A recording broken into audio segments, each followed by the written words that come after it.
আমার লালু ব্রেকটা বড় চালু। জয় বাংলা, জয় বঙ্গবন্ধু।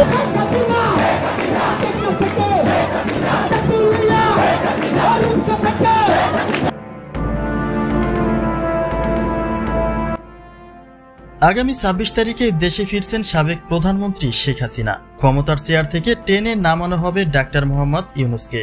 ঠিক এমনই একটা আলোচনা সমালোচনা ছড়িয়ে পড়েছে সোশ্যাল মিডিয়ায়। শেখ হাসিনার এক কল রেকর্ডিংয়ে দেশের বিভিন্ন জায়গায় দেখা যাচ্ছে আওয়ামী লীগ নেতাকর্মীদের আন্দোলন, যে কারণে ২৬ তারিখের ভবিষ্যৎ যেন একটা আতঙ্ক তৈরি করেছে সাধারণ জনতার মাঝে। কেননা শেখ হাসিনা এটাই বলেছিলেন যে তিনি চট করে যে কোনো সময় দেশে ঢুকে পড়বেন।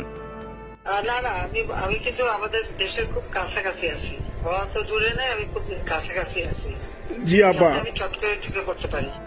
অন্যদিকে শেখ হাসিনার এই আগমনের খবরে প্রতিপক্ষরা একটা সুর তুলেছে, অন্তর্বর্তীকালীন সরকার ডাক্তার মোহাম্মদ ইউনূস পালিয়েছে এবং তারই সঙ্গে পালানোর পথ খুঁজে পাবে না তার নিয়োজিত উপদেষ্টাগণেরা, যার মধ্যে প্রথম টার্গেট উপদেষ্টা নাহিদ ইসলাম এবং আসিফ মাহমুদ।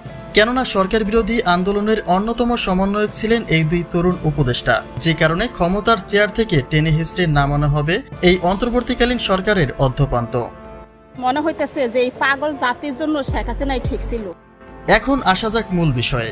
রাজনৈতিক ইতিহাসে কখনো যুক্তরাষ্ট্রের ছায়া পায়নি বাংলাদেশ। মার্কিন প্রেসিডেন্টের সঙ্গে বৈঠক তো দূরের কথা, তাদের নাগালের মধ্যেও থাকার সাধ্য ছিল না বাংলাদেশের।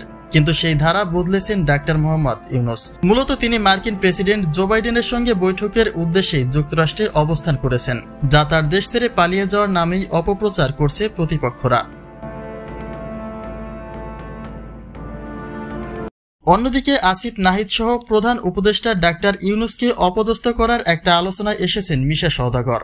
সামাজিক যোগাযোগ মাধ্যমে ছড়িয়ে পড়েছে তার শেখ হাসিনার পক্ষ নিয়ে অন্তর্বর্তীকালীন সরকারের বিরোধিতা করার বক্তব্যটি, যা ব্যাপক আলোচনা তৈরি করেছে সোশ্যাল মিডিয়ায়।